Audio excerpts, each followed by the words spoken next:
5월의 주제가 무엇인가요? 5월의 주제 경청이었죠. 저는 경청하면 이청득심이 생각이 납니다. 화면 좀 보여주세요. 이청득심. 네, 저게 바로 이청득심입니다. 써 이자, 들을 청자, 얻을 득자, 마음 심자. 이청, 들음으로써 득심, 마음을 얻는다라고 하는 그런 뜻입니다. 사실 귀 기울여 타인의 마음을 얻는 것이 최고의 지혜가 아닌가라고 하는 그런 뜻이 들어있는 것 같습니다. 저는 처음에 이 말을 들었을 때요, 사자성어인 줄 알았어요. 근데 사자성어가 아니고 최근에 나온 어떤 분들의 책 때문에 나온 것이더라고요. 조신영, 박현찬이 쓴 경청, 마음을 얻는 지혜라고 하는 책에서 이것을 썼다고 얘기를 합니다. 세속적인 책이긴 하지만 아마 소설적인 방식으로 어떤 얘기를 쓴 것 같아요. 이야기 속에 보니까 주인공이 이청이로 되어 있습니다. 이청. 그 사람은 30대 후반이었고 별거를 하고 있었고 장애 아들을 두고 있었답니다. 악기 제조 회사에 직원으로 있었는데 어느 해인가 대규모 구조조정이 있었답니다. 그래서 그 사람이 적극적으로 협력을 했고 그래서 대리점 개설권을 받게 되었답니다. 그런데 조금 일하다 보니까 어지럼증이 생겨서 쓰러졌대요. 그래서 병원에 가서 MRI라든가 여러 가지 진단을 받아 보니까 뇌 쪽에 암 병변이 생겼답니다. 그래서 의사가 하는 말이 당신은 이제 사람들의 말을 듣지 못하게 될 것입니다 라고 그렇게 얘기했답니다.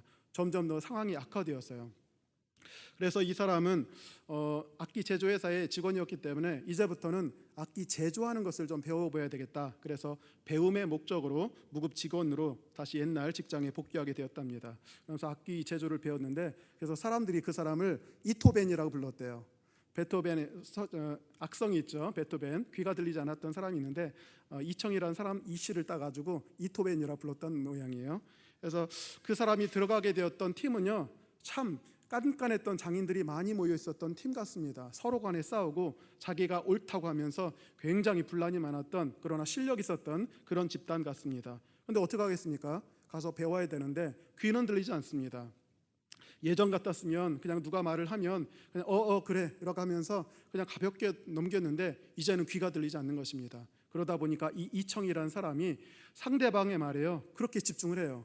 소리는 들리지 않기 때문에 입술의 모형을 가지고 저 사람이 무슨 말을 하는가 굉장히 듣기 시작했다고 얘기를 합니다. 말을 끊고 들어갈 수가 있을까요? 그건 있을 수가 없는 일입니다. 그 사람이 하는 이 말을 끝까지 다 듣고요, 관심을 기울였다고 얘기를 합니다. 그랬더니요, 서서히 사람들의 태도가 바뀌었대요. 서로 악다운이 있으면서 자기가 옳다 이렇게 주장하는 팀에 그렇게 잘 경청해 주는 사람이 왔기 때문에 서서히 분위기가 바뀝니다. 마음이 누그러져요. 심지어 악기 제조뿐만 아니라 사람들이 자기의 속마음까지도 내기 시작합니다. 한 사람의 경청자 때문에 팀 분위기가 전체적으로 바뀌게 되었고요. 그래서 그 팀이 그 회사 내에서 최고의 실적을 얻게 되었다라고 하는 얘기입니다. 그래서 이 이야기를 통해서 아마 가공의 얘기가 아닌가 생각이 돼요. 주인공을 이청으로 잡았는데 이 이청이란 사람으로 인해서 득심, 마음을 얻게 되었다. 그래서 이청득심이라는 사자성어 아닌 사자성어가 생긴 게 아닌가 생각이 됩니다. 우리는 확실히 다른 사람의 말에 잘 귀 기울임으로 말미암아 마음을 얻을 수가 있는 것 같습니다. 이청득심입니다. 경청함으로 말미암아 사람의 마음을 얻어요. 근데 사실 사람의 마음을 얻는 것보다 더 가치 있는 이 무엇이 있겠습니까? 사람의 마음을 얻으면요, 다 얻은 것이라고 할 수가 있는 것입니다. 제가 2000년에 대교교회라고 하는 작은 교회에 주일학교 교사로 있었어요. 주일 오후 다 끝나고 나서 교사 회의를 했거든요. 거기는 아마 재교육 시간이었던 것 같아요. 그때 2000년이었는데도 불구하고 경청이라는 주제가 화두였었어요. 그래서 책을 가지고 이제 경청 부분에 대해서 교육을 받는데 그 인도하시는 분이 경청 이렇게 하면서 이 경자가 무슨 뜻이지? 라고 이렇게 질문하시더라고요. 봤더니 저는 그 한자를 알고 있었거든요. 경청하면 보여주세요. 저게 경청입니다. 기울일 경자에 들을 청자를 쓰고 있습니다. 경자는요 기울이다라는 게 해서 경사란 말도 저기서 쓰고 있는데요, 기울인다는 뜻이에요. 그러니까 기울여서 잘 듣는다는 말이 경청이라는 얘기입니다. 그래서 그때 그 얘기를 해줬더니 감탄을 하시더라고요. 그러니까 말 뜻도 잘 모르면서 그냥 경청 하고 있었던 것 같아요. 경청이란 기울여서 듣는다라는 뜻입니다. 무엇을 기울일까요? 최근에 어떤 글을 봤더니요, 4가지를 기울이래요. 첫째는요, 몸을 기울여서 들으래요. 엉뚱한 짓 하지 말고 몸을 기울이고, 둘째는 귀를 기울여야 돼요. 세 번째는 마음을 기울여야 돼요. 그리고 정성을 기울이라고 얘기를 합니다. 그래서 기울일 경자를 저렇게까지 해석하는 분이 계시구나 하는 사실을 깨닫습니다. 몸을 기울이고, 귀를 기울이고, 마음을 기울이고, 정성을 기울여서 듣게 된다면 사람의 마음을 얻을 줄 믿으시기 바랍니다. 그래서 성공적인 삶의 비결이 바로 경청에 있는 것입니다. 경청할 때는 유익이 많습니다. 사실 현대사회의 많은 문제들이 타인의 얘기를 듣질 않아요.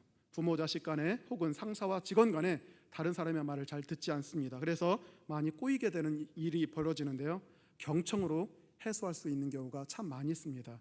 상담가들은 잘 경청해 주는 사람들이에요. 자기가 무슨 지시를 하는 게 아닙니다. 그 사람의 말을 공감하고 이해해 주면서 잘 경청했더니 그 경청만으로도 감정적인 문제가 해결되는 경우가 참 많이 있습니다. 또 경청을 하게 되면 우리 인간의 지식과 또한 여러 가지 지혜를 얻는 수단이 되는 것입니다. 징기즈칸의 몽골, 사실 별 볼 일 없는 존재들입니다. 유목민들이었거든요. 싸움은 잘할지 모르지만 전략 전술 별로 없어요. 문화도 그럴듯하게 없습니다. 그럼에도 불구하고 징기즈칸의 몽골이 전 세계를 제패했고 로마 제국보다도 더 큰 광대한 영토를 정복할 수 있었던 것은 딱 하나라고 얘기를 합니다.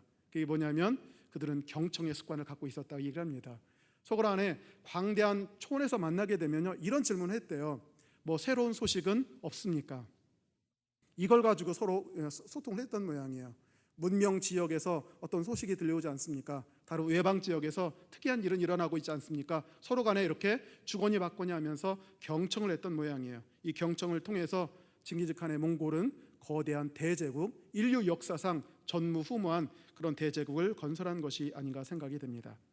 경청이 이렇게 중요합니다. 오늘 왕상 22장 1절부터 마지막 절까지는 사실 딱 한 가지를 다루고 있습니다. 북쪽 이스라엘의 왕이었던 아합 왕의 이야기를 다루고 있는데, 아람에게 빼앗겼던 길랏 라못을 탈환하는 것과 관련된 이야기입니다. 사실 북쪽 이스라엘보다 더 북쪽에 있었던 시리아, 그러니까 아람이죠. 아람이 더 강성했다고 얘기를 합니다. 그럼에도 불구하고 아람이 침범했을 때 아합 왕이 굉장히 겸손했던 모양이에요. 하나님께 두려움 가운데 떨었더니 주님께서 두 번이나 승리하게 하셔서 방어전에 승리를 하게 됩니다. 그래서 마음이 상당히 교만해져 있었던 것 같아요. 3년 뒤에 바로 이 상황이 벌어지게 된 것입니다. 두 번을 간신히는 아니죠, 겸비해서 하나님의 능력을 구해서 방어전에 승리했는데 3년이 지나자 그것이 마치 자기가 이룬 공적처럼 생각돼서 교만해지기 시작합니다. 그래서 남쪽에서 올라왔던 여호사밧 왕에게 우리 함께 연합해서 그 길랏 라못을 쳐서 탈환하는 것이 어떻겠느냐, 이렇게 제안을 하게 되는 것입니다. 결론은요, 마지막 끝까지 저를 다 읽어보시면 알겠지만 연합군을 형성하게 돼요. 그리고 공격하게 되었다가 결국 패전하게 되었고 아합 왕은 전사하게 되었습니다. 이런 얘기를 쭉 하면서 비참한 그런 결과죠. 그래서 왕상 22장은 딱 한마디로 아합의 죽음, 이렇게까지 요약이 될 수가 있는 것입니다. 왜 아합은 두 번이나 승리해놓고 패전하게 되었을까요? 물론 모든 전쟁은 여호와께 속하기 때문에 그렇습니다. 그래서 여호와의 뜻이 없었기 때문일 수도 있지만 제가 이 본문을 가만히 읽어보았더니요, 경청하지 않았었기 때문일 것 같아요. 경청, 잘 들었다면 그가 죽지 않았을 것 같습니다. 왜냐하면 여러 가지 단계들이 있었는데 그때마다 경청을 묵살해버리고 말았습니다. 그래서 비극적인 그 결론을 얻게 된 것 같습니다. 그래서 저는 오늘 이 왕상 22장 1절부터 마지막 절까지 전체적인 내용을 다 다루면서요, 아합 왕을 패전하고 전사하게 만든 경청의 실패에 대해서 조목조목 따져보도록 하겠습니다. 이것이 우리에게 반면교사가 되어서 이렇게 경청해야 되는 거구나 하는 사실을 경청이란 관점으로 살펴보도록 하겠습니다. 일단은요, 제일 먼저 의뢰의 소리를 경청해야 된다는 것입니다. 화면 좀 보여주세요. 첫 번째, 함께 읽어볼까요? 시작. 의뢰 소리라도 경청하라. 의리라고 쓴 것은요, 우리 갑을 관계가 있다고 하죠. 갑질한다 얘기를 하는데 의뢰, 그런 소리를 우리가 잘 들어야 된다는 것입니다. 아합 왕은 의뢰 소리를 들었어요. 그럼에도 불구하고 경청하지 않았습니다. 그 결과 죽음으로 귀착이 된 것입니다. 사실 여호사밧 왕하고 아합 왕이 서로 어울린다는 것은 어울리지 않습니다. 우리가 알듯이 남조의 여호사밧 왕은 굉장히 경건했던 왕이에요. 아합 왕은 악의 대명사였고요, 우상 숭배자였습니다. 그래서 정말로 극과 극의 그런 사람인데 두 사람이 연맹을 맺고요. 그래서 친교를 맺게 됩니다. 심지어 사돈지간이 되기도 해요. 그래서 아합 왕의 딸이었던 이세벨이 남쪽에 내려와서 나중에 어떻게 되면 우상숭배 도입하고 혼란을 초래했던 그런 인물이 되기도 하는 것입니다. 어떻게 이게 두 인물이 같이 섞이게 되었느냐면요, 국제 정세가 바뀌었기 때문에 그렇습니다. 우리가 잘 알듯이 남조와 북조가 갈라졌습니다. 갈라지고서요 서로 민족 상전의 비극을 벌였습니다. 그래서 엄청난 전쟁 속에서 많은 죽음이 있었습니다. 정통성은 남쪽에 있었어요. 남쪽 유다는 다윗 혈통의 왕이었고 예루살렘 성전이 있었습니다. 하지만 실권은 북쪽에 있었던 것 같아요. 북쪽은 10개 지파가 구성되어 있었고 국력이나 인구라든가 모든 면에서 사실은 남쪽을 압도했던 것입니다. 그래서 항상 남쪽에 있는 국가는요 침범에 시달려야 됐어요. 그래서 우리가 잘 알고 있는 여호사밧 왕의 그 경건이라든가 아사 왕의 경건이라든가 이 모든 것들은 사실은 침략 받을 때 나라를 민족의 위기에서 구하기 위해서 하나님께 매달렸던 것입니다. 그래서 하나님께서 그 간절함을 보시고 사실은 방어전에서 승리하게 하신 것뿐이지 북조를 압도했던 것은 아닙니다. 압도한 세력은 북쪽이었다고 할 수가 있는 것입니다. 그런데 마침 더 북쪽에 오늘날의 시리아 지역이죠.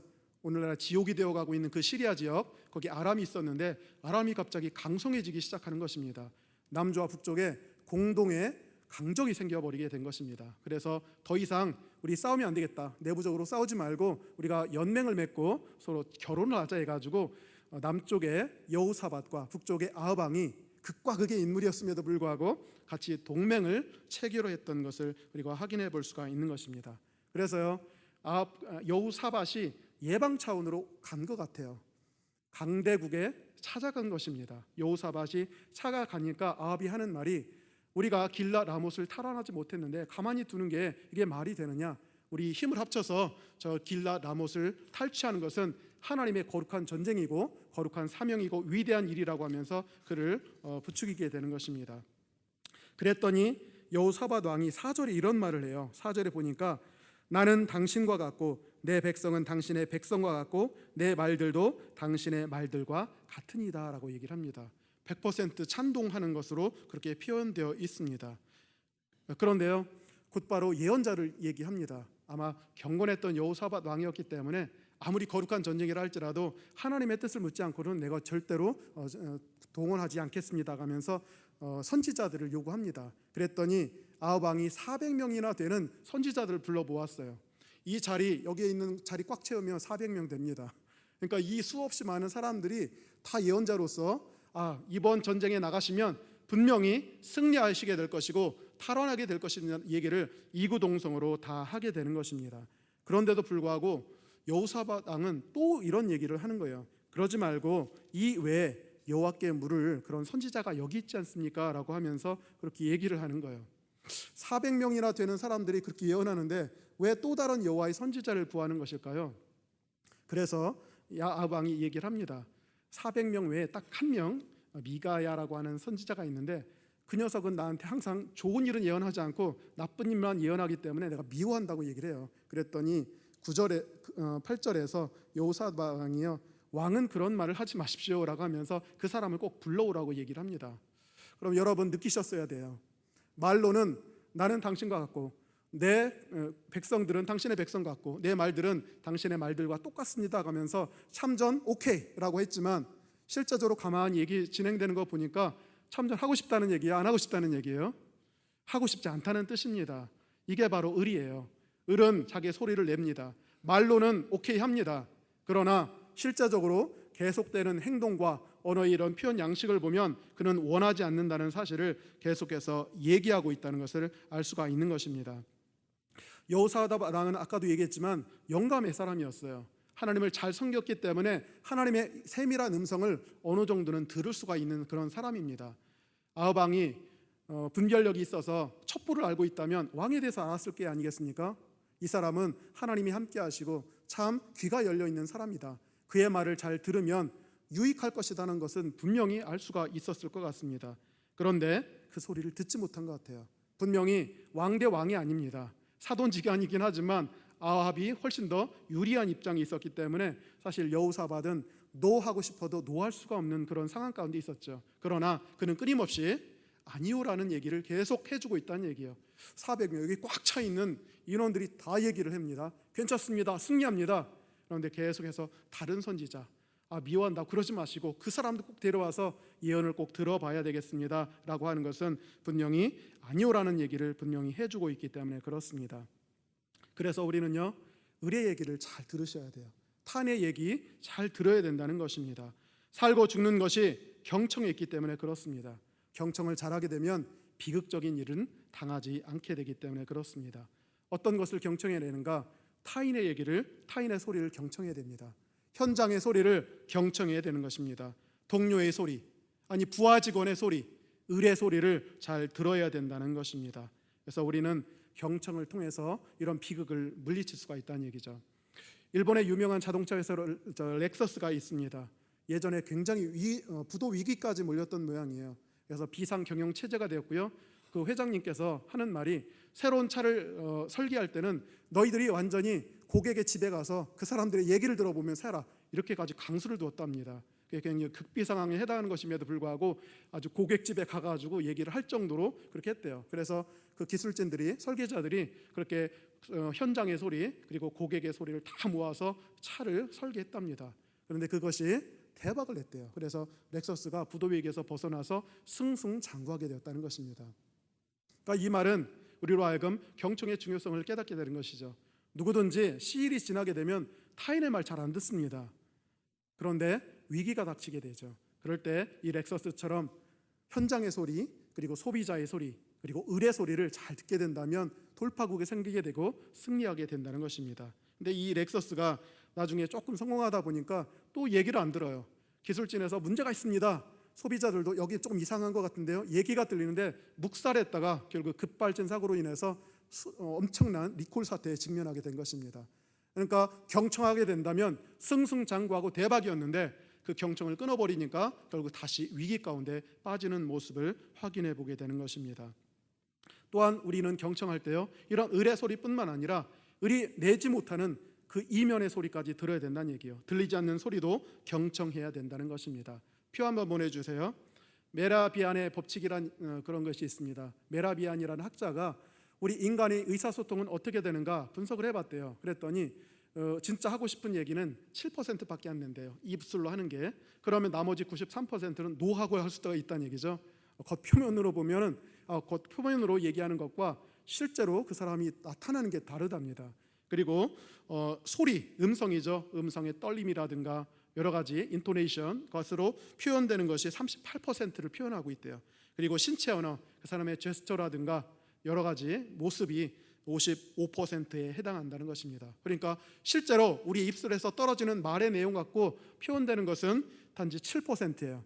93%는 알지 못합니다. 진짜 저 사람이 예스인지 노는지는 아직 흑암 가운데 있다는 것을 알 수가 있다는 것입니다. 그래서 경청할 때는요 의뢰 얘기를 듣을 때 의리라는 존재들은 원래 말을 다 표현 못합니다. 7% 예라고 얘기하지만 93%는 아니오라고 얘기를 할 수도 있다는 얘기예요. 그래서 우리는 들리지 않는 그 말의 이면까지 확인해 볼 수가 있어야 한다는 것입니다. 우리는 왜 이렇게 경청하지 못하는 것일까요? 경청하면 그렇게 좋은데 성공하고 대박을 치는데 경청을 잘 못하는 이유가 무엇일까요? 그것은 우리 내면에 소음이 가득하기 때문에 그렇습니다. 내면이 시끄러워서 그런 거예요. 아니 시끄럽다 보면 밖에서 하는 소리가 잘 들리지 않기 때문에 그렇습니다. 특별히 우리 인간이 아담과 하와 이후에 전적으로 타락한 뒤에는요 안이 시끄러워요. 자기 자아 때문에 시끄럽고요 아집 때문에 시끄럽고 욕심과 야망 때문에 시끄럽습니다. 그래서 들리질 않아요. 듣고 싶어도 들리지 않습니다. 또 내면이 시끄럽게 크다 하면 아무리 바깥에서 크게 울린다 할지라도 들리지 않아요. 어떤 사람은 내면의 소음이 작은 사람이 있습니다. 그러면 겉에서 조금만 크게 얘기해주면 또 들을 수가 있는 그런 가능성도 있습니다. 그래서 우리 가운데 가득 소음이 차 있기 때문에 듣지 못하고 있는 것입니다. 그래서 우리는 경청하기 위해서는 의뢰 얘기라도 경청하고 말의 이면을 듣기 위해서는 자신의 내면이 잠잠해야 된다는 사실을 깨닫습니다. 그래서 여러분들 마음을 잘 통제하시고 관리하시기 바랍니다. 마음을 지키시기 바랍니다. 그래서 여러분들의 마음이 명경지수처럼 돼야 돼요. 명경이란 맑은 거울이죠. 지수라는 것은 멈춰있는 고요한 물이에요. 우리 마음이 명경지수처럼 깨끗한 거울처럼 그리고 맑은 물처럼 있을 때 세미하게 들리는 그 파동에도요, 그 감지할 수가 있는 것입니다. 그런데 내 마음속에 경랑이 일고요, 폭풍과 같이 있다면 무슨 소리가 들리겠습니까? 하나님이 천둥처럼 한다 할지라도 절대로 듣지 못하게 될 것입니다. 그래서 경청의 첫 번째는요, 을의 소리를 잘 들어라. 을이 하지 못하는 그 이면의 소리를 잘 듣되 너희 마음을 잘 통제하면 들릴 것이라는 얘기를 우리가 해주게 되는 것입니다. 그래서 하나님이 나에게 들려주시는 말씀은 주변에 있음을 깨달으시기 바랍니다. 내 주변 중에서도 수많은 그 을의 소리를 잘 들으시기 바랍니다. 을의 소리를 잘 듣는 자가 진정한 지도자가 되는 것이고요, 또 자신의 내면을 잘 소음을 통제하는 자가 탁월한 리더가 되는 것입니다. 두 번째는요, 우리가 영적인 분별을 갖고 경청해야 됩니다. 두 번째 다 함께 읽습니다. 시작. 영적 분별력을 갖고 경청하라라고 되어 있습니다. 그래서 여호사밧 왕의 요청에 따라서 아합 왕이 사람을 보냈어요. 내시 혹은 사신을 보냈습니다. 그 사이에 거대한 군중 모임이 생겼어요. 큰 광장에 광장 모임을 열고 역시 400명 혹은 그 이상의 선지자를 모아서 다 예언하게 합니다. 그랬더니 역시 마찬가지로 다 올라가십시오, 이깁니다 라고 얘기했고요, 그 선지자들의 우두머리였던 시드기야라고 하는 사람은요, 철불을 만들었어요. 아마 2개간인가 생각이 돼요. 여기는 숫자가 표현되지 않았지만 남조와 북조의 왕, 이 2가지 뿔을 만들어 가지고 요번에 나가시면 이 뿔로 확 아람 군대를 찔러서 괴멸시킬 수 있습니다 라고 하면서 시청각으로 잘 보여주는 모습을 확인해 볼 수가 있습니다. 사신이 얼른 뛰어갔어요. 사신이 13절에 보니까요, 사신이 이런 얘기를 합니다. 미가야를 부르러 간 사신이 일러 이르되 선지자들의 말이 하나같이 왕에게 길하게 하니 청하건대 당신의 말도 그들 중 한 사람의 말처럼 길하게 하소서라고 이렇게 조언합니다. 그랬더니 미가야가 하는 말이요, 여호와께서 살아계심을 두고 맹세하노니 여호와께서 내게 말씀하시는 것 곧 그것을 내가 말하리라 라고 그렇게 얘기하고 있습니다. 제가 보기에는 이 사신이요, 굉장히 건방진 사람이에요. 왜 그런가? 선지자는 원래 하나님의 말씀을 가감없이 전달하는 것을 그 존재의 의로 삼고 있는 사람입니다. 근데 지금 뭐라고 하냐면 그 선지자에게요, 해야 될 말을 지시하고 있는 사람이에요. 그럼 자기가 뭐가 되는 거예요? 그래서 하나님이 되는 것이에요. 그러니까 굉장히 교만하고 건방진 그런 상황인데, 또 달리 생각해 볼 수도 있습니다. 왜 내시가, 왜 사신이 이런 표현을 했을까? 여러 가지 가능성은 다 있어요.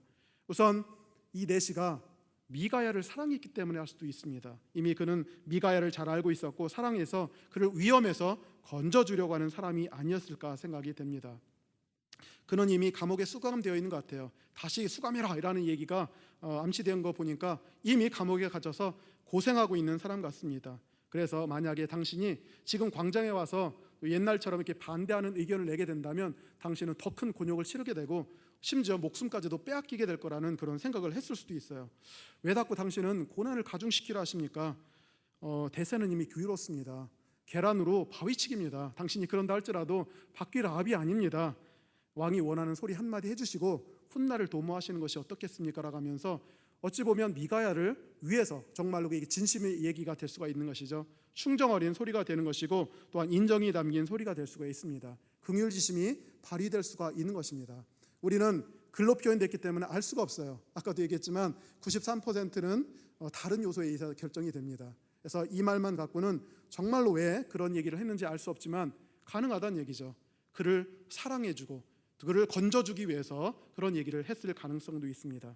또 한 가지는요, 굉장히 하나님을 잘 섬기면서도 민족주의적인 열정에 휩싸여 있는 사람일 수도 있어요.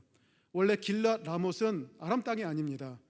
여호수아에 의해서 사실은 갓 지파에게 분할된 땅이었고 레위 족속의 성읍이었고 도피성 중에 하나였습니다. 그러니까 이스라엘 땅이라고 할 수 있는 것이죠.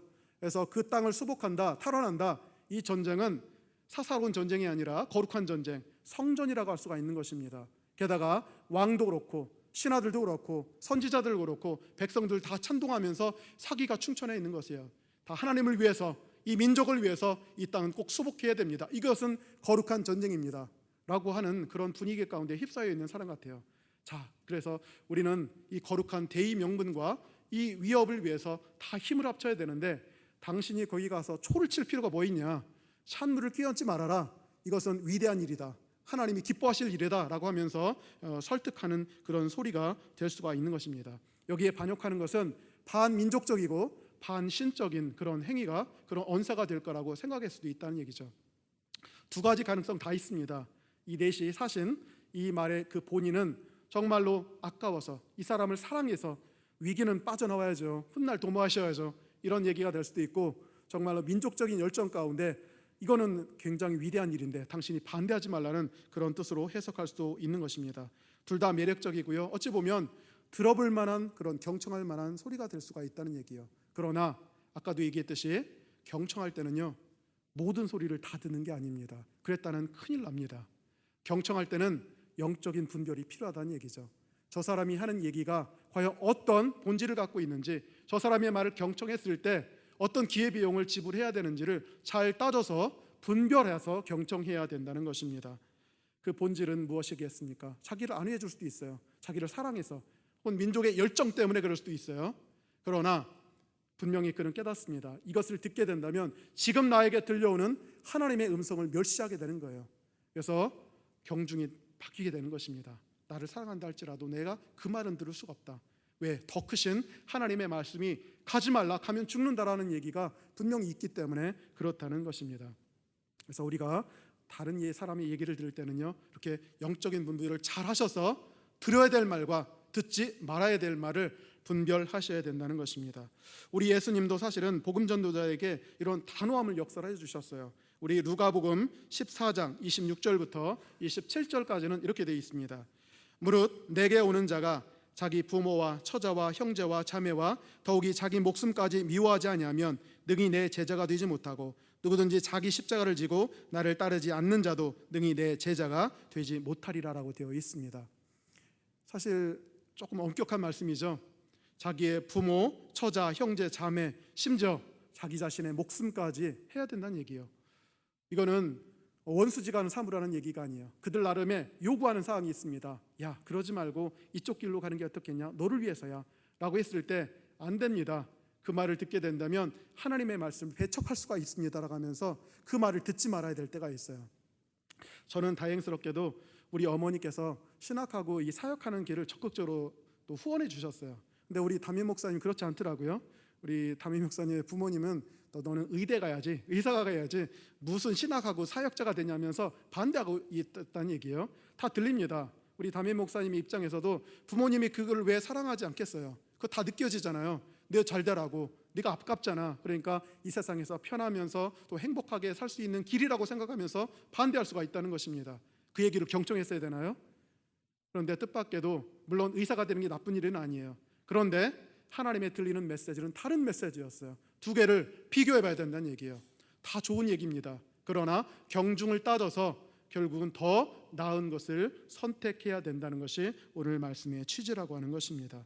그래서 경청이라는 것은 모든 자의 말을 다 듣는 게 아닙니다. 귀 기울여 듣는 것이 아니고요, 듣기는 듣되 영적인 우선순위를 분별해서 들으라는 얘기입니다. 그래서 우리는 수없이 많은 사람들이 이 영적 우선순위가 제대로 안 돼서 파국으로 치닫는 경우가 많아요. 그게 절대로 나쁜 게 아닙니다. 좋은 거예요.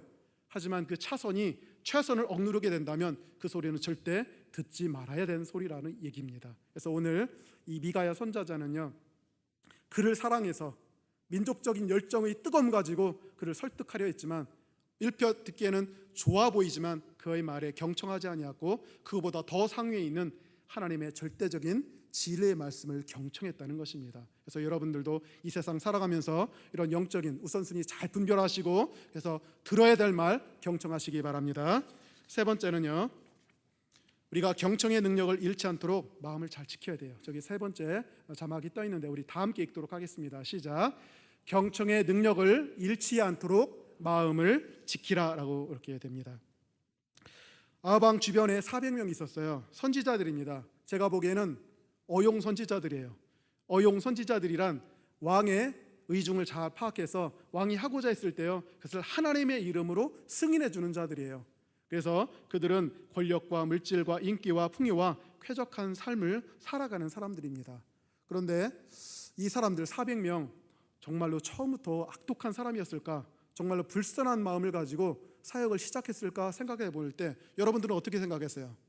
이 400명이 사역을 시작할 때 나는 거짓의 선지자가 될 거야 뭐 이렇게 결심을 하고 갔겠습니까? 아니면 처음에는 순수하고 진짜 열정적인 마음을 가지고 시작했겠습니까? 아마 태반의 경우는요, 순수한 마음으로 시작했을 것 같다는 생각이 듭니다. 그러나 사역하다 보니까 불의와 타협하게 되고 세상의 쾌락을 알게 되면서 조금씩 변질이 돼요. 그러다가 결국은 마음이 무너지고 영혼이 무너져서 어떻게 되는가? 거짓 선지자가 된다는 것입니다. 여러분들은 혹시 타임머신을 타고요, 거짓말 탐지기를 가요. 그래서 400명이 이렇게 쫙 모여 있을 때 거짓말 탐지기를 했을 때 걸릴 가능성이 많겠습니까? 안 걸릴 가능성이 많겠습니까? 저 같으면요, 안 걸릴 가능성이 더 많을 것 같아요. 왜냐하면 그들이 보기에는 그들이 참된 선지자로서 하나님의 말씀을 대변한다고 생각하기 때문에 그렇습니다. 그래서 강하고 담대해요. 그래서 자신들이 참 선지자로 착각하는 거짓 선지자들이기 때문에 그래요. 그래서 그들은요, 고의적으로 거짓말을 만들어내는 것이 아니라 나름대로 꿈을 꿉니다. 나름대로 환상을 봐요. 그렇기 때문에 여러분의 꿈을 보여주시고 환상을 보면 여러분 담대할 수 있잖아요. 내가 꿈을 꿨더니 말이야, 내가 갑자기 환상을 보니까 말이야 이렇게 됐어. 그러면서 그 누구도 꺾을 수 없는 강하고 담대함이 생겨요. 이 400명도 추정컨대 이런 꿈과 환상을 보았음에 틀림이 없습니다. 그래서 이 사람들은 결국 자신이 거짓된 선지자임을 잘 모르고 있어요. 꿈과 환상이라는 것, 성경에는 두 가지가 다 나왔습니다. 꿈과 환상은 한편으로 하나님의 뜻을 계시해주는 통로가 되지만 한편으로는요, 이게 오리와 발목을 잡고 파멸로 치닫게 하는 수단이 될 수가 있다는 얘기예요. 그래서 두 가지 성구를 제가 다 보여드립니다. 욥기 33장 13절부터 18절까지는요, 꿈과 환상이 하나님의 계시의 수단이라는 얘기가 나옵니다. 하나님께서 사람의 말에 대답하지 아니하신다 하여 어찌 하나님과 논쟁하겠느냐. 하나님은 한 번 말씀하시고 다시 말씀하시되 사람은 관심이 없도다. 사람이 침상에서 졸며 깊이 잠들 때에나 꿈에나 밤에 환상을 볼 때 그가 사람의 귀를 여시고 경고로서 두렵게 하시니 이는 사람에게 그의 행실을 버리게 하려 하심이며 사람의 교만을 막으려 하심이라. 그는 사람의 혼을 구덩이에 빠지지 않게 하시며 그 생명을 칼에 맞아 멸망하지 않게 하시느니라 라고 되어 있습니다. 욥기의 표현을 보면 꿈과 환상은 사람에게 주시는 하나님의 뜻이었어요. 너 이걸 보여줬으니까 이대로 나가야 된다라고 하면서 보여주신 통로입니다. 그런데 꿈과 환상이요, 자칫 잘못하면 파멸로 이끄는 그런 수단이 되기도 합니다. 예레미야 23장 28절에 보니까 이렇게 되어 있습니다. 여호와의 말씀이니라. 꿈을 꾼 선지자는 꿈을 말할 것이요 내 말을 받은 자는 성실함으로 내 말을 말할 것이라. 겨가 어찌 알곡과 같겠느냐라고 되어 있습니다. 예레미야 당시 때에도요, 거짓 선지들이 많았는데 자위로 만들어낸 게 아니었어요. 봤습니다. 꿈꿨습니다. 그리고 강하고 담대하게 얘기했습니다. 거짓말 탐지기에 통과합니다. 자신들은 진리를 얘기한다고 생각했기 때문에 그래요. 그러나 그 말대로 따라갔다는 다 죽습니다. 이게 굉장히 조심해야 될 사항이에요. 제가 왜 굳이 이렇게까지 길게 얘기하냐면, 목회 신방을 하다 보면 꿈을 꾼 분들이 많아요. 환상을 본 분들이 많습니다. 그러나 객관적인 입장에서 보면 물론 그 사람은요, 그게 진리예요. 그 세계 외에 없습니다. 어떤 얘기도 통하지 않습니다. 그런데 여러 사람을 대해보고 책도 많이 읽어보고 하면서 깨달은 점은 저렇게 하면 위험하다는 생각을 하게 돼요. 저렇게 가면 안 되는데, 경건에도 도움이 안 되는데 라고 할 때가 참 많이 있거든요. 그런데 거기에 꽉 매여 있어가지고요, 절대 흔들리지 않더라고요. 이것은 과거에 거짓 선지자들에게 나타났던 현상과 똑같다는 것으로 꿈과 환상은 정말로 잘 분별해서 하지 않으면 큰 문제가 될 수가 있다는 것입니다. 더군다나 그들이 서서히 부패돼서 양심의 화인, 불도장까지 받았다면 감각이 없어져 버려요. 그래서 이게 참말을 하는지 거짓말을 하는지 자신들도 모르는 상황 가운데 있다는 것입니다. 그래서 여러분들에게 간구하는데요, 담대하다고 해서 선지자의 참담을 증언하는 게 아닙니다. 강하고 담대함, 저 사람 보니까 아주 세게 얘기하네, 확신 있게 얘기하네, 고로 저 사람이 하는 말이 다 진릴 거라 이렇게 생각하시면 오류일 수가 있는 것입니다. 그래서 양의 옷을 입고 오는 이리도 참 많고요, 이던 사설 같은 경우는 양심의 화인을 받았고 나름의 꿈과 환상이 있기 때문에요, 그 누구보다도 더 강하고 담대할 수가 있는 것입니다. 오히려 참된 선지자는 이게 하나님의 뜻 안에 있기 위해서 몸부림치다 보니까 두려워 떨 때가 많이 있어요. 바울도 그렇지 않습니까? 내가 너희 중에 있을 때 두려워 떨어져나가는 영적인 대가가 이런 얘기를 하고 있는 것입니다. 그래서 강하고 담대하다는 것이 참된 선지자의 표지가 되지 않는다는 것이에요. 그리고 인간은 부패하기가 너무 심해요. 원죄성 때문에 한 번 선지자가 됐다 할지라도 결코 그것이 영원히 지속된다는 보장은 없는 것입니다.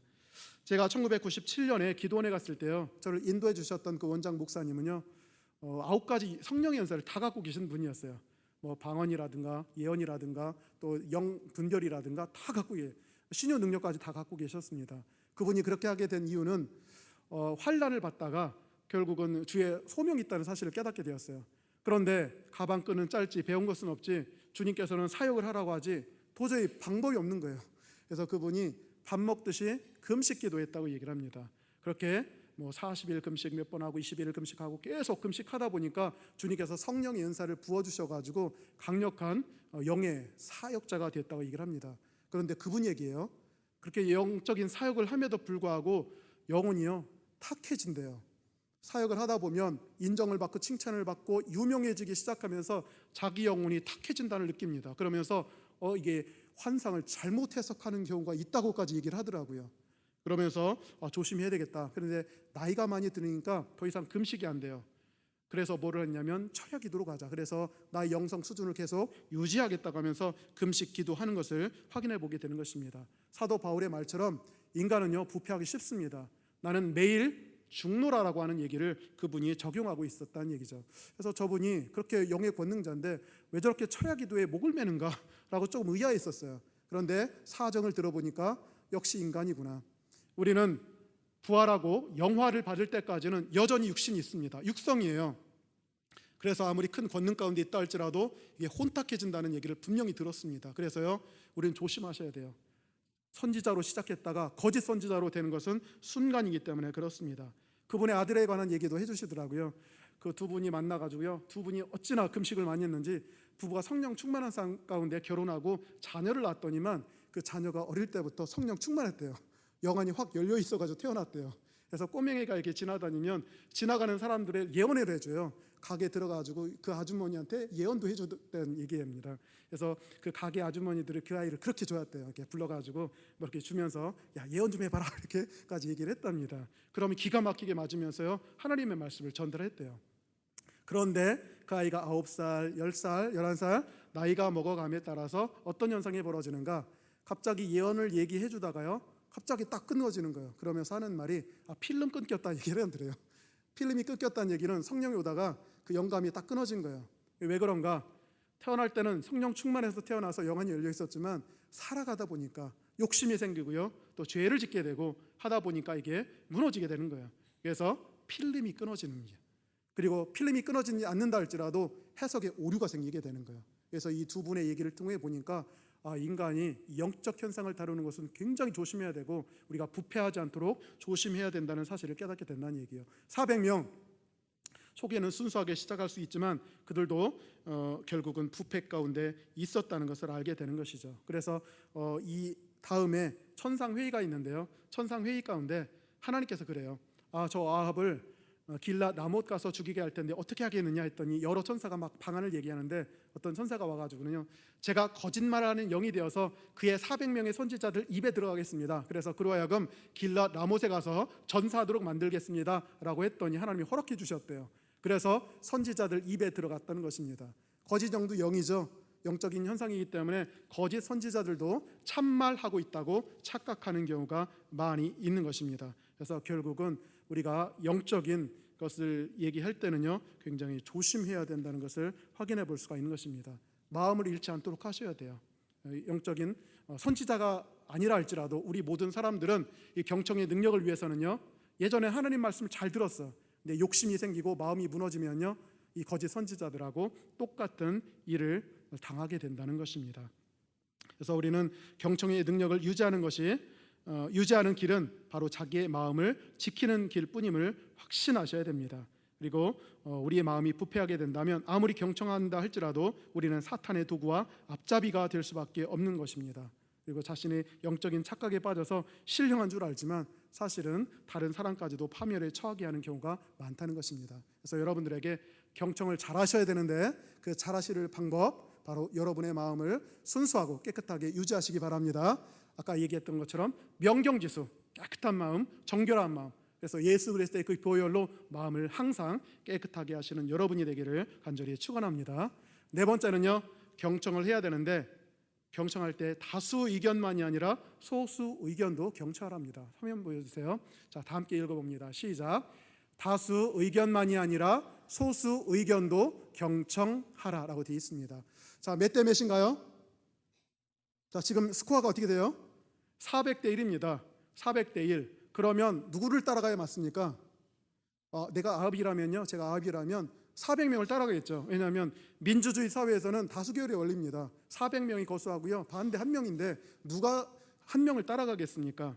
그래서 그렇게 돼 있어요. 원래 공리주의의 원리에 따른 건데 최대 다수의 최대 행복 때문에 가장 많은 것이 선이다. 그래서 우리는 선을 따라가야 된다. 이게 우리가 살고 있는 민주사회의 원리가 되기도 하는 것입니다. 그래서 많은 쪽을 가야 된다고 생각하지만 때로는요, 진리의 말씀, 우리가 경청해야 될 말씀은 다수 안에 없을 수도 있어요. 소수 안에 있을 수가 있다는 것입니다. 그렇다고 해서 소수만이 진리다 얘기하는 것은 아닙니다. 다수가 다수인 이유는 그만한 이유가 있겠죠.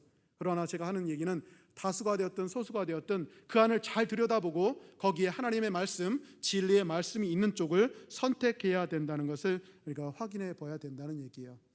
또 사실은 1997년 이전까지 엄청난 환란을 당했어요. 그야말로 인생이 끝나는 줄 알았습니다. 그랬더니요, 들리는 게 굉장히 많더라고요. 어떤 사람은 뜸을 한번 떠봐, 어떤 사람은 함양에 있는 기인을 한번 찾아가봐, 어떤 사람은 레드선을 한번 찾아가봐, 어떤 사람은 불교, 어떤 사람은 대종교 해가지고요 다 찾아가 봤어요. 그렇게 소리가 많더라고요. 다양하게 나를 구원해 준다는 소리가 그렇게 많았습니다. 그런데 97년에 기도원에 딱 갔더니요, 거기서 그 사모님이 그러시더라고요. 저를 하더니 당신은 여기서 3일이 아니라 6개월 내지 1년간을 있어야 된대요. 저는 당장에 빨리 복학해서 교생 실습도 나가고 졸업도 하고 빨리 사회로 진출해야 되는데 내가 여기서 어떻게 있겠느냐 하면서 나가려고 했어요. 돈을 모아서 마지막 단계 레드선한테 찾아가가지고 내 문제를 좀 해결하겠다 했더니 그 사모님이 아주 강수를 두더라고요. 가도 좋은데 가면 그것이 끝이다, 이렇게 얘기하더라고요. 그렇게 세게 얘기한 건 처음 들었어요. 가면 끝이다. 만약에 제가 거기서 박차고 나왔다면 아마 지금 이 자리에 없었을 것 같습니다. 딱 한마디, 가면 끝이다. 그걸 들었던 것 같아요. 두렵더라고요. 하나님께서 제 마음을 열어주신 건지 다른 여러 가지 수단이 있음에도 불구하고 그렇지, 이거 한번 붙잡아보자, 그 생각이 들더라고요. 그래서 그 소리를 들었어요. 저에게는 선택지가 다수였습니다. 그리고 딱 한 군데서만 그런 얘기가 있었어요. 그 소수를 잡았어요. 그게 하나님의 말씀이었고요. 그게 저를 회복시키고 건강하게 해주더라고요. 그래서 하나님의 말씀을 경청할 때는 다수 의견이 아니라 소수랄지라도 거기에 하나님의 의견이 있는지를 반드시 물어야 된다는 것입니다. 소수 의견, 거기에 중요한 것입니다. 그래서 여러분들은 다수든 소수든 중요한 게 그게 아니에요. 그 안에 하나님의 말씀이 있는 진리를 찾고 거기서 경청하시기 바랍니다. 그리고 소수 의견이라 할지라도 거기에 진리의 말씀이 있다면 여러분이 환난을 받든지 고난을 받든지 그 길로 경청하면서 따라가시기 바랍니다. 다섯 번째는요, 하나님의 말씀에 경청에 실패하면 결국 결과는요 딱 하나입니다. 파멸과 죽음뿐입니다. 다섯 번째, 우리 다 함께 읽습니다. 시작. 하나님 말씀 경청에 실패하면 파멸과 죽음뿐이다. 이게 무서운 거예요. 그래서 그 사람들이 갔습니다. 정말로 연합군이 세력을 해가지고요 갔어요. 그랬더니 아방이 이상한 제안을 해요. 여호사밧 왕이요, 당신이 왕복 입고 나는 일반 백성 복장을 하겠습니다. 당신 여기 앉아가지고 호령하시고 나는 일반 병사처럼 싸우겠습니다 하면서 자신이 빠져요. 근데 사실은 두려웠던 것 같아요. 미가야 선지자가 있었기 때문에 혹시라도 죽음의 신이 자기를 찾아오면 어떻게 될까, 그래가지고 당신은 왕의 옷을 입고 나는 변복을 하고 병사처럼 싸우겠다 얘기를 한 것 같아요. 이게 약자의 서름입니다. 여호사밧 왕이 아까 얘기했듯이 약자에 있었기 때문에요 어찌할 수 없어요. 울며 거저먹기 식으로 받을 수밖에 없어요. 자신이 원해서 온 것도 아닌데 총알바지, 아니 화살바지가 되라는 뜻이니까 이렇게 됐다는 얘기예요. 그리고 나서요 가서 싸웁니다. 가서 싸우는 과정 속에서 무슨 일이 벌어졌는가, 참 아람의 병사가 화살을 무심코 썼다는 얘기입니다. 34절에 보니까 34절 한 사람이 무심코 활을 당겨 이스라엘 왕의 갑옷 솔기를 마친지라 왕이 그 병거 모는 자에게 이르되 내가 부상하였으니 내 손을 돌려 내가 전쟁터에서 나가게 하라 하였으나 이날의 전쟁이 맹렬하였으므로 왕이 병거 가운데 붙들려가 서서 아람 사람을 맞다가 저녁에 이르러 죽었는데 상처에 피가 흘러 병거 바닥에 고였더라라고 되어 있습니다. 참 희한한 일이에요. 우연히 쐈습니다. 자신은 변복을 하고 죽을까봐, 죽음의 사자가 자기를 찾을까봐 변복하고 들어갔는데 그냥 겨냥해서 쏜 것도 아니에요. 무심코 그냥 공중을 향해서 쐈는데 그게 딱 어떻게 아방을 맞았어요. 이 눈먼 화살 촉에 하나님의 눈이 들어 있었던 것 같아요. 하나님의 심판과 눈은 결코 피할 수가 없는 것입니다. 경청하기를 싫어하는 자는 그 예언된 그 재앙이 닥친다는 것을 알 수가 있는 것입니다. 그리고 솔기를 맞았거든요. 원래 솔기는 위아래 연결하는 부분이에요. 되게 급소 부분에다 솔기 만지지 않습니다. 맞아도 상관없는 부분에다 솔기를 만드는데 거기를 어떻게 파고들었어요. 그러니까 급사하지는 않습니다. 피가 나올 뿐이에요. 그런데 포위됐고 하루 종일 그 전쟁터에서 싸우다가 과다출혈로 죽었습니다. 사실 저는 이게요 급사보다 더 비극적인 게 아닌가 생각이 돼요. 왜냐하면 온전한 정신 가운데요 피를 철철 흘리면서 그 수많은 시간 두려움과 공포 가운데 빠져 있었기 때문에 그렇습니다. 그게 5시간, 6시간이 될 수가 있어요. 피를 흘리면서 그렇게 죽어간다는 거. 아마 죽어가면서 머릿속에 주마등처럼 했겠죠. 그 했던 수없이 많은 악행들, 나봇의 포도원을 빼앗았던 일들, 미가야 가두고 여호와의 선지자를 죽였던 많은 일들이 주마등처럼 가면서 수없이 고통과 괴로움 가운데 빠져 있는 것이 아닌가 생각이 됩니다. 이것이야말로 가장 비참한 죽음이 아닌가 생각이 됩니다. 그래서 이 하나님의 말씀은 정말로 그대로 성취된다. 여호와의 사자를 감금해서 그 말을 막으려 한다 할지라도 결국은 활동할 수밖에 없고 변복을 한다 할지라도 반드시 찾아내서 그에게 또한 재앙을 준다는 사실을 깨닫습니다. 그래서 결국은 묻히게 되고요. 그의 피는 개와 돼지가 핥았대요. 고대 피는 생명의 상징입니다. 고로 개와 돼지가 먹었다는 얘기는 그의 영혼이 안식을 얻지 못했다는 사실을 우리 가운데 알려준다는 것입니다. 그래서 경청은 우리를 생명과 행복과 번영의 길로 인도하는 것입니다. 경청하면 살게 되고요, 경청하지 못하면 죽음뿐입니다. 파멸뿐입니다. 그래서 우리는 이 말씀을 통해서 아합의 얘기를 통해서 경청이 얼마나 중요한지를 다시 한번 확인하시고 정말로 들어야 될 말 경청하시고 하나님의 말씀에 경청하시기 바랍니다. 오늘 했던 말씀 5가지 다시 한번 요약을 해드리겠습니다. 요약 부분 보여주세요. 지금 요약입니다. 첫 번째는 을의 소리라도 경청하셔야 돼요. 주변의 소리를 잘 들으시기 바랍니다. 영적인 분별력을 지니시고 경청하시기 바랍니다. 경청의 능력을 잃지 않도록 여러분의 마음 부패하지 않도록 지키시기 바랍니다. 다수 의견이 아니라 소수 의견에도 진리가 있을 수 있습니다. 그것을 경청하시기 바라고요. 경청하지 않는다면 결국은 파멸과 죽을 뿐임을 기억하시면서 항상 하나님의 말씀에 경청하시는 여러분이 되기를 간절히 축원합니다.